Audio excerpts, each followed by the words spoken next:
ताई अम्मी, मैं और अरसल बाबा के घर जा रहे हैं। चलें।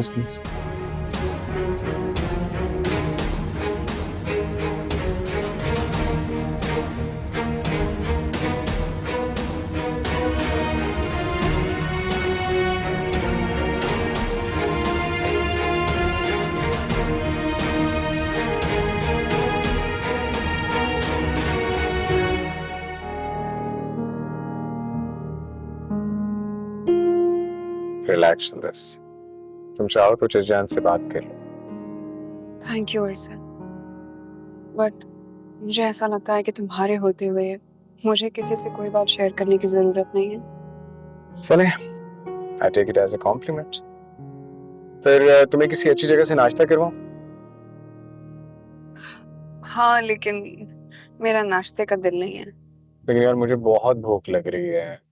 मैं जानती हूँ, मैं जानती हूँ, और ये सिर्फ तुम मुझे नाश्ता कराने के लिए कह रहे हो।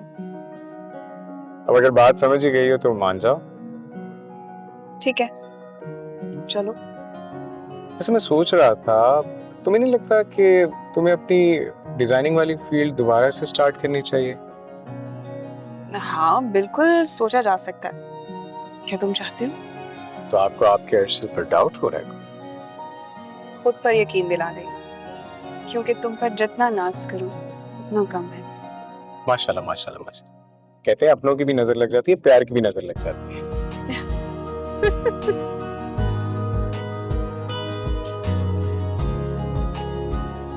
बस यूं ही हंसते मुस्कुराते रहा, अच्छी लगती है। अच्छा, सिर्फ हंसते हुए अच्छी लगती हूँ?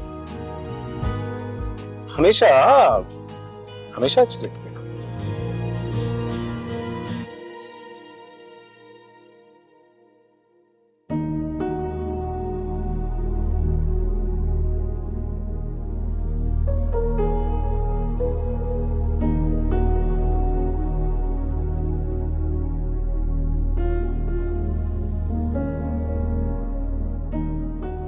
भाई,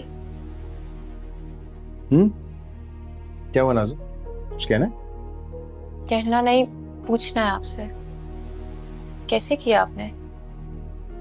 क्या? कैसे किया? अब आप मुझसे भी इस तरह बात करेंगे? मैंने कुछ नहीं किया। जो भी किया है वो तुमने किया है। बल्कि शुक्र है कि तुमने मुझे वक्त पे बता दिया कि फसाद की असल जड़ कौन है। तभी तो मैं उसे जड़ से उखाड़ पाया। तो थैंक्स टू यू। बहुत समझदार हो। बहुत अच्छा किया आपने।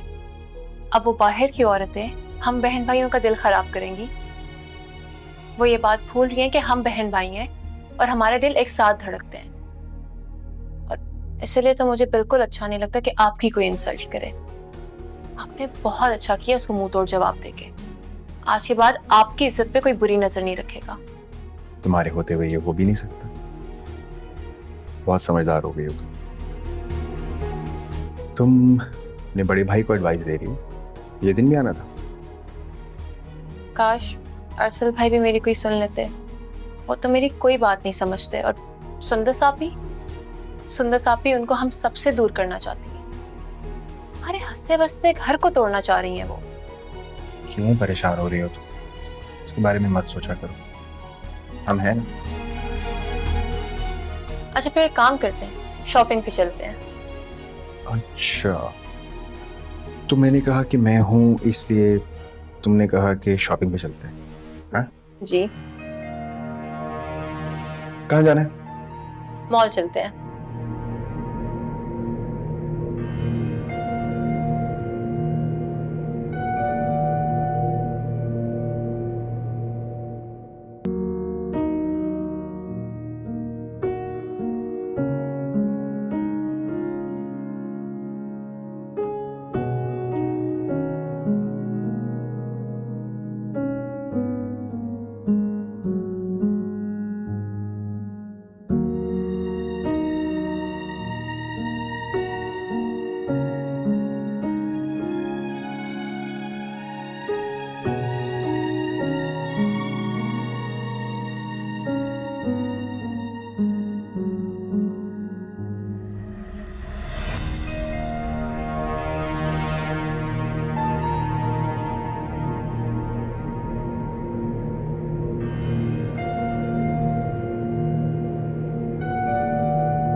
मरियम भाभी, कैसी हैं आप? बड़े गुस्से में लग रही हैं। गरूर जब टूटता है तो गुस्सा तो आता है, और गरूर भी वो जो किसी और का दिया हुआ हो। कोई काम था तुम्हें? कर दिया ना मासियों वाला सवाल। बीबी जी, कोई काम था आपको? क्या हुआ, गुस्सा आ रहा है? तरस आ रहा है तुम्हारे ऊपर। तुम्हारा आज देखकर मैं तुम्हारे कल का एहतमाम के बारे में सोच रही हूँ। आज तुम अपने इख्तियार पर इतरा रही हो। कल अगर मेरा सब्र देखकर अल्लाह बोल उठा तो फिर क्या होगा तुम्हारा? तुम अपना गुरूर, ये मर्तबा, ये अकड़ एंजॉय करो। मैं तुम्हारी जवाबदेही की मुंतजिर हूँ, क्योंकि अल्लाह के यहाँ देर है, अंधेर नहीं।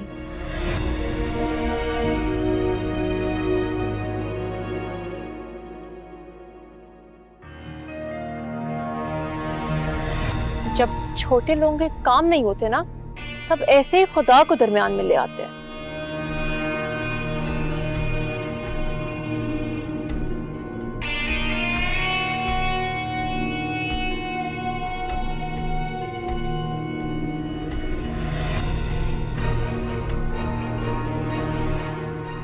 सिर्फ दरमियान में नहीं, बल्कि अल्लाह हमारे हर मामले में होता है।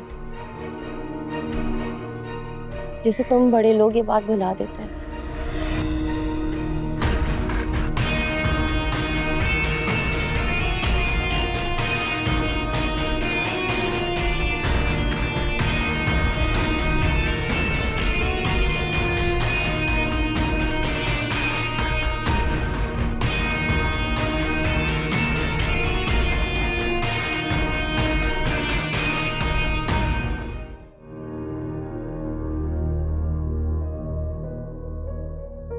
अब्बा जी, आपने बुलाया था? हाँ, दरवाजा लॉक कर दो।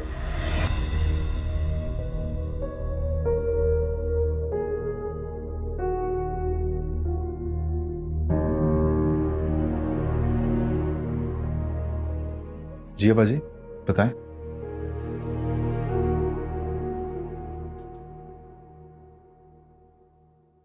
अब्बा जी, कोई बात?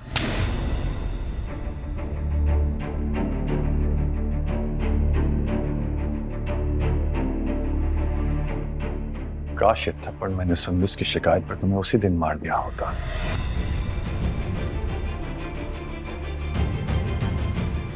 तो कान भर दिया उसने आपके? बकवास बंद करो। क्या समझते हो मरियम को? लवारिस है वो। उसके पीछे आने वाला कोई नहीं, उसे पूछने वाला कोई नहीं है। ये तरबियत की हमने तुम्हारी। शर्म इंसान। जो लोग औरत पर हाथ उठाते हैं उनमें मर्दानगी नहीं होती, गैरत से खोखले होते हैं वो। शर्म से डूब मरो तुमने मुझे मेरी ही नजरों में गिरा दिया है। बीवी पर हाथ उठाकर उसे कमरे से बाहर निकालकर खुद को 30 बार खान समझ रहे हो। ये सब मरियम ने कहा है आपसे?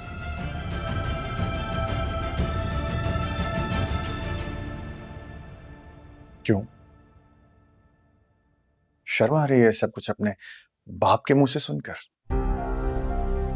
करते हुए तो नहीं आई।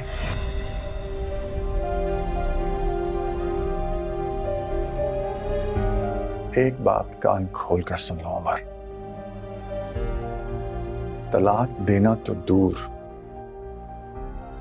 आइंदा कभी अगर तुमने मरियम को तलाक की धमकी भी दी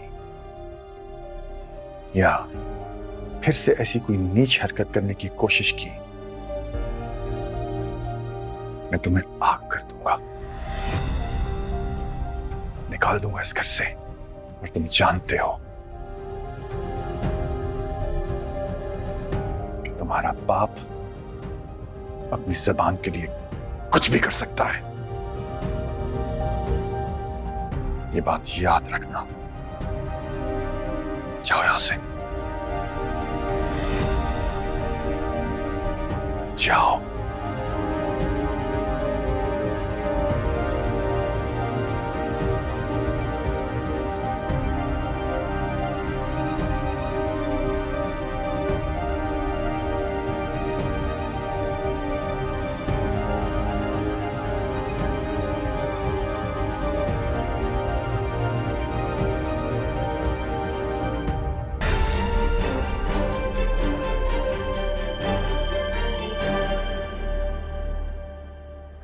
उमर,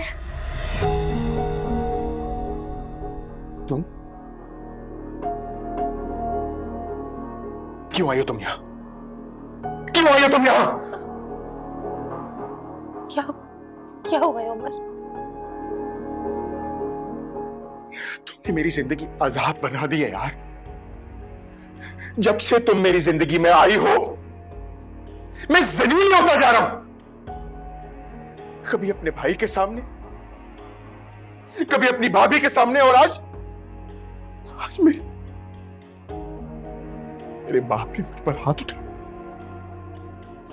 सिर्फ तुम्हारी वजह से। मैं तुमसे कोई रिश्ता नहीं रखना चाहता, तुमसे कोई लेना देना नहीं रखना चाहता। मेरा दिल करता है कि मैं तुम्हें अभी इसी वक्त नहीं, ऐसा मत बोले।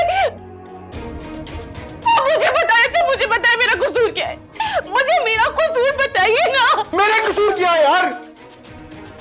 मेरा कसूर क्या है? प्लीज मुझे बता दो मेरा कसूर क्या है। तुमने उससे दोस्तियां रखनी है, उससे दोस्तियां रखनी है, जाओ जाओ उससे दोस्तियां रखो, लेकिन मेरा उस सब से कोई लेना देना नहीं। खुदा के लिए क्यों हमेशा सुंदस की वजह से मैं कटहरे में खड़ा कर दिया जाता हूं? क्यों अपने घर वालों के सामने मैं जलील होता हूं यार? उमर मेरी बात सुने। अरे बीवियों का क्या काम होता है यार? अपने शौहर की इज्जत को संभालना, की गलतियों पे पर्दे डालना, लेकिन तुम क्या करती हो मेरे साथ यार? मैं उमर, मुझसे बात करें। तुम मेरे दिल में जगह खो चुकी हो। मेरे इस घर में नहीं रह सकती। मैं तुम्हारे साथ नहीं रहना चाहता। प्लीज चली जाओ यहाँ से। मैं नहीं रहना चाहता तुम्हारे साथ। उमर हम बात करते हैं, आप ऐसे नहीं जाए। उमर ऐसे मत जाए। नहीं, ऐसे नहीं जाए, प्लीज रुक जाए। मैं नहीं रहना चाहता हूँ। अब मैं देखता हूँ कि मुझे कौन मजबूर करता है रिश्ता निभाने पर। उमर नहीं, उमर, उमर, उमर।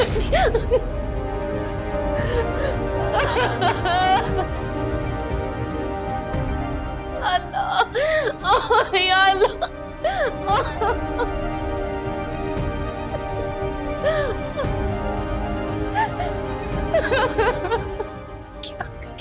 क्या करूं मेरे अल्लाह, क्या करूं?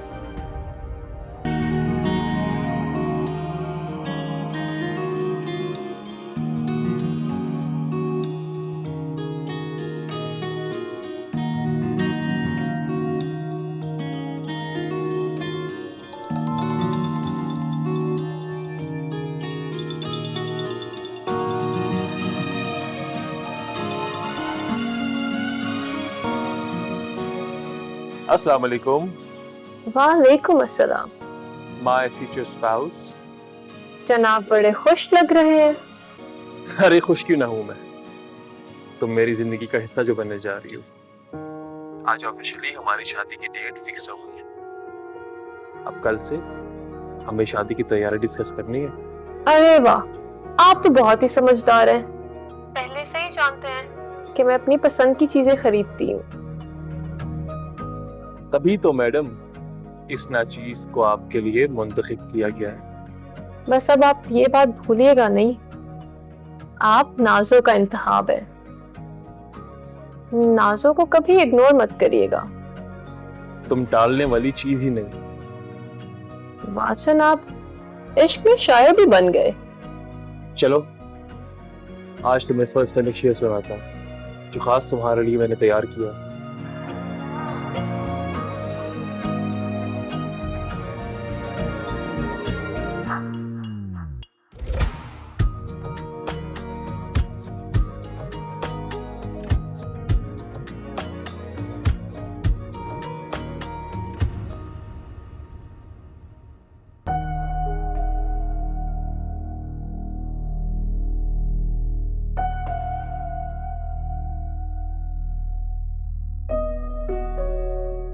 कहने को घर में 2-2 बहुएं हैं, लेकिन फिर भी सारे काम करना मेरे अपने हाथ से नसीब में लिखा हुआ है, सब खुद करूं।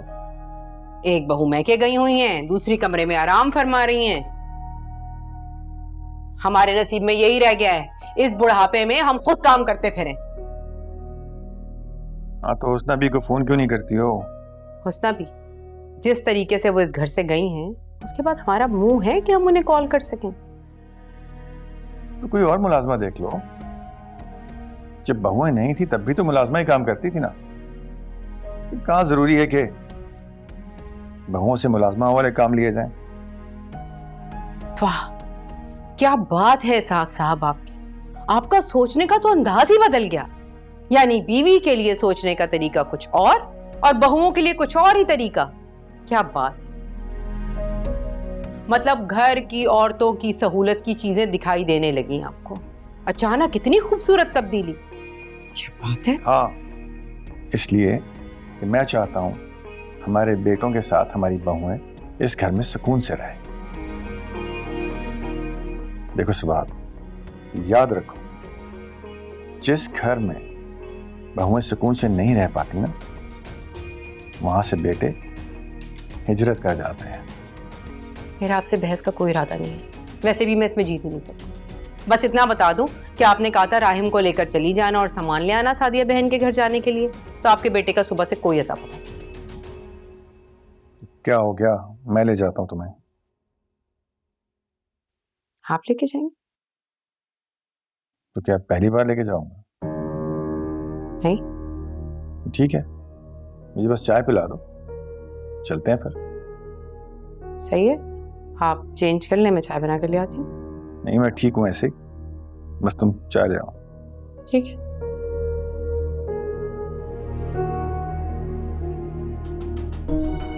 वैसे इसहाक, एक बात याद दिला दूं मैं आपको, मैं भी इस घर में कोई खास खुश नहीं रही। आप तो कभी ये घर छोड़ के नहीं गए। बेटे घर छोड़ के चले जाएंगे, चले जाएंगे।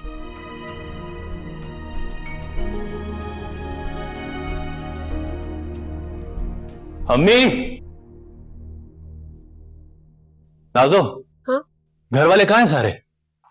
बड़ी जल्दी ख्याल आ गया राहिम। घर वालों को बताओ तुम कहाँ हो आजकल। मैंने कहा होना है, 100 काम होते हैं, मसरूफ होता हूँ। और घर में कोई ऐसी सिचुएशन है कि मैं यहाँ कदम रखूं?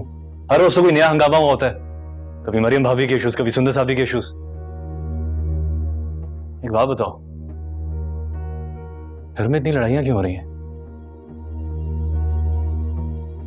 I mean, कभी पहले ऐसे क्लैशेस तो नहीं आए? क्योंकि पहले घर में पराई और नापसंद औरतें भी तो नहीं थी ना। वो तो अभी भी नहीं है। मरियम भाभी को अम्मी और अब्बा जी खुद पसंद करके लाए थे, और सुंदर भाभी तो है ही हम सबकी फेवरेट। फेवरेट, यही तो उनकी सबसे बड़ी खामी है। यार, हम लोगों की शादी हो रही है, घर में कोई ऐसी फील ही नहीं आ रही कि शादी हो रही है। आएगी, अब से जरूर आएगी। तुम्हें पता है, तुम्हें शुक्र अदा करना चाहिए मेरा। मेरी शादी की वजह से तुम्हारी शादी पर 4 चांद लग जाएंगे। वो तो है। सच कहूं तो मुझे घर की सिचुएशन बहुत बॉदर कर रही है। राहिम, तुम क्यों फिक्र कर रहे हो? अब वैसे भी इन बातों के लिए अम्मी और अब्बा जी हैं ना। चलो शाबाश, ये बताओ तुमने कोई सीरीज शुरू की हुई है? सीरीज शुरू की थी, छोड़ दी बीच में। अभी मैं एक बिजनेस कर रहा हूँ। बिजनेस? मुझे लगा तुम तो सिर्फ अब्बा जी के सामने इसलिए बोल रहे हो क्योंकि तुमने उनका बिजनेस नहीं ज्वाइन करना। मैं सीरियस हूँ। सोशल मीडिया छोड़ दिया मैंने। एक मर्द को अपनी मोहब्बत पाने के लिए ये सब कुर्बानियां देनी पड़ती हैं, अपना शौक छोड़ना पड़ता है, जिम्मेदारियां संभालनी पड़ती हैं। और मैंने भी यही किया। अब्रिश का प्रेशर ही इतना था। अब्रिश का प्रेशर? वो ये समझती है कि सोशल मीडिया से हम इतना कमा नहीं सकेंगे कि हम अपने एक्सपेंसेस बेयर कर सकें। तो तुमने अब्रिश को समझाने की कोशिश की कि तुम इसहाक खानजादा के बेटे हो और तुम्हारे पास पैसों की कोई कमी नहीं है? नहीं नाज़ो, मैंने समझाया तो था उसे, पर बहुत खुददार लड़की है। वो चाहती है उसकी जरूरियात जिंदगी उसकी शौहर की कमाई से पूरी हो। अच्छा, तुमने मान ली? ऑफ कोर्स, मेरी होने वाली बीवी है, उम्र भर का साथ निभाना है, मैं प्यार करता हूँ उससे, तो बात तो माननी थी। है, तुम बताओ क्या प्लान किया? मैंने प्लान तो बहुत कुछ किया हुआ था, लेकिन मेरे ख्याल से तुमने तो सब अब अब्रिश की सुननी होगी। हाँ, एक्चुअली उसके भी कुछ प्लान्स तो थे। पता है, वो इतनी क्यूट है, इतनी सादा सी है, छोटी छोटी क्यूट से प्लान्स बनाती है और खुश होती रहती है उन पे।